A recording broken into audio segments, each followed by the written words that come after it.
Auditorio, pues el micrófono es para el ingeniero Ignacio Hernández Luna. Nos fuimos con la pregunta muy extensa y con muchas aristas, Nacho. Vamos a irla desdoblando, si te parece.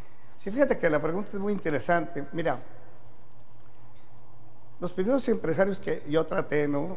Que fue prácticamente desde niño mi vocación por entender la gerencia, la dirección y a los empresarios. Fue una inquietud desde niño, porque te decía, desde niño empecé a trabajar en las empresas. Y empecé a analizar qué personas tenían éxito y qué personas no tenían éxito y por qué lo tenían. No era tan solo función de conocimiento, sino también de habilidades. Pero el enfoque por necesidades es un enfoque muy natural del mexicano. El mexicano, la única vez que administra el futuro y que se preocupa por el futuro es en función de sus hijos. El mexicano se pregunta siempre qué va a necesitar mi hijo cuando esté grande. Y es así de sencilla es el enfoque de necesidades, ¿no? Definimos hoy los problemas que nuestro hijo va a tener mañana y empezamos a tomar acciones hoy para resolverlos. Le dices a tu esposa, bueno, pues que estudie inglés, que estudie ahora en este caso chino o japonés en su momento.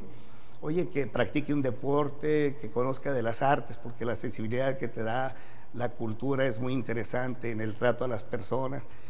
Entonces, los primeros empresarios, los que nacen, los que hacen Monterrey, y algunos que tuve la fortuna muy niño de tratarlos, se preocupaban por las necesidades del cliente. No se preocupaban por lo que ellos fabricaban, sino por lo que el cliente necesitaba. Y grandes aventuras y grandes empresas en Monterrey surgen de entender con precisión qué necesita el cliente. Y por ahí hay un ángulo que hoy por hoy nosotros le llamamos avanzado y contemporáneo, ¿no?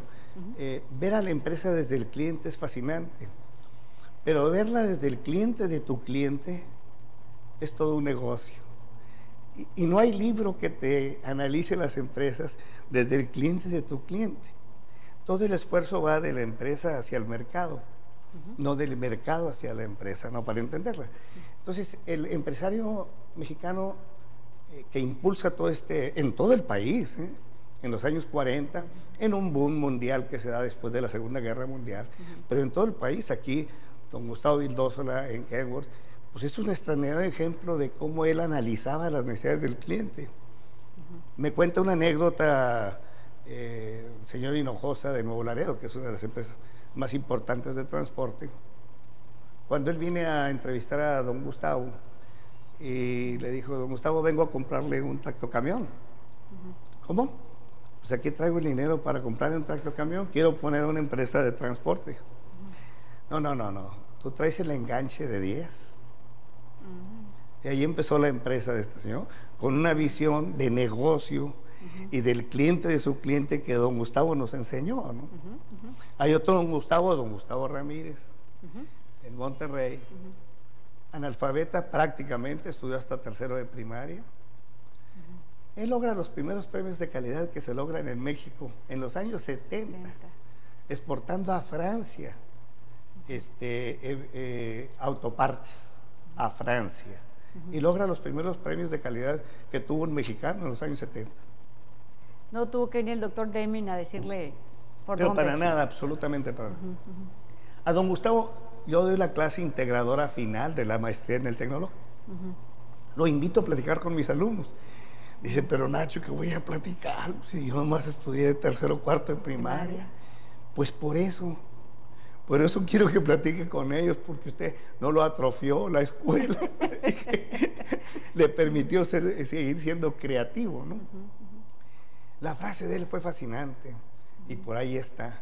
Dice, la sí escuela, voy, dice, sí. Tengo muchas cosas en la mente que nadie me ha preguntado. Le digo, ustedes cometieron un error, y contesto tu pregunta. Dejaron en su lugar a gente y la dejaron sola, y la dejaron dirigiendo empresas, no dirigiendo negocios.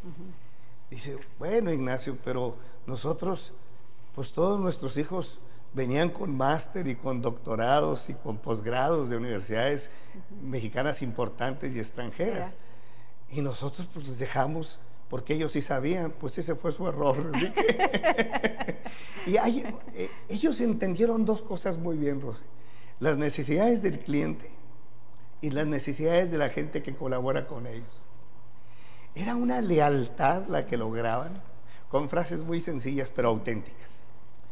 Dice por ahí una frase: cuidado con el mexicano, es sumamente sensible, sabe cuando eres auténtico y cuando no, también. Sí. ¿Verdad? Y entonces, en esa misma forma, te responde y te contesta, ¿no?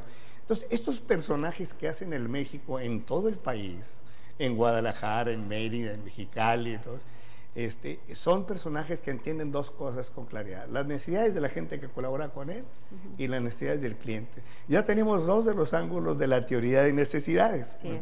Entonces ellos ganan esa lealtad. Me toca entrevistar a obreros en Monterrey de Vitro, de Gamesa y de FEMSA, que tenían la siguiente característica: 30 o 35 años sin faltar a su trabajo. Y la pregunta era sencilla: ¿por qué lo hiciste, no? Su lealtad es increíble a una o dos frases del que ejerció el caudillaje y el liderazgo en esa aventura empresarial, ¿no? Entonces, cuando entran la segunda generación preparada en la academia con teorías no adecuadas, entonces empieza a perderse el rumbo un poquito y se sufre.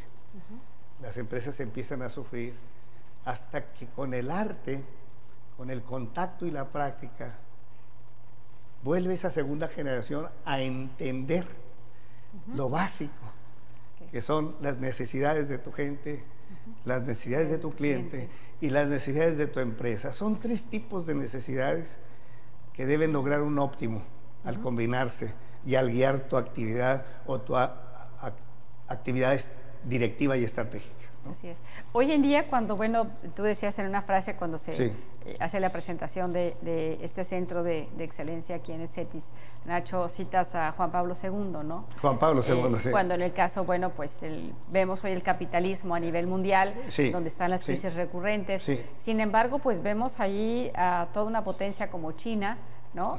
Que está teniendo un modelo muy exitoso, aparentemente, pero bueno, tendrá también en un momento dado sus repercusiones, porque ahorita pues le podrás dar trabajo a una parte de la población de más de 1,000 millones de habitantes.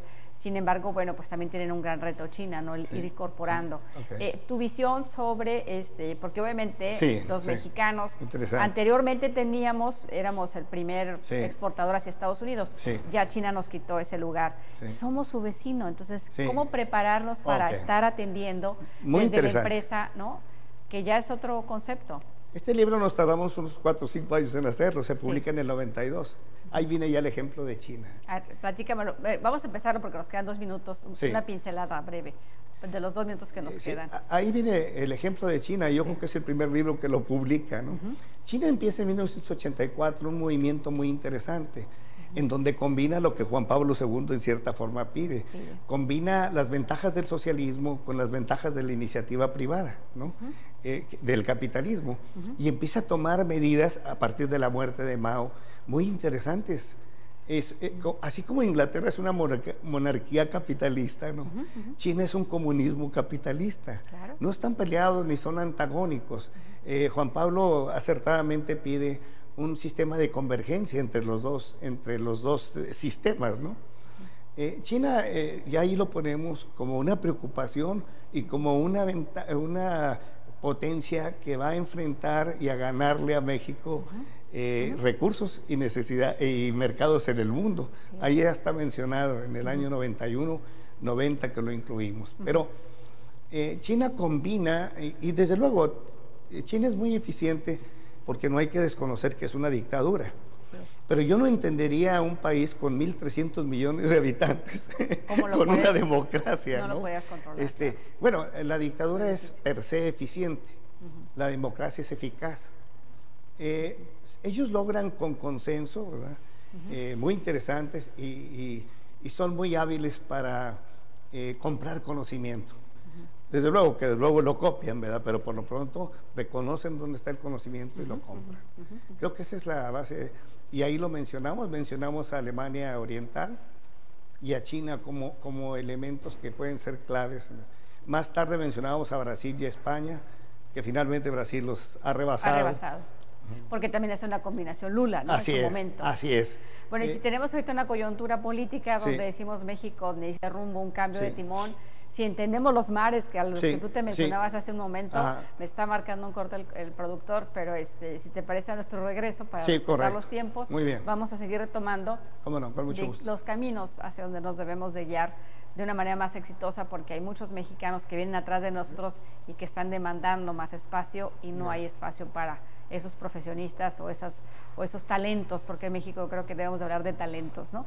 Si te parece, hay mucho talento. Así es. Amigos del auditorio, vamos a ir a mensajes, ahorita volvemos, estamos conversando con el ingeniero José Ignacio Hernández Luna, autor de este libro y de la tesis, ¿no?, que estamos abordando ahorita de la clínica, que ahorita vamos con nuestro siguiente invitado a desdoblar, que ya está aquí operando en CETIS Universidad y a la cual usted va a poder tener acceso, y le vamos a decir cómo, y además tiene un descuento, entonces mucho mejor.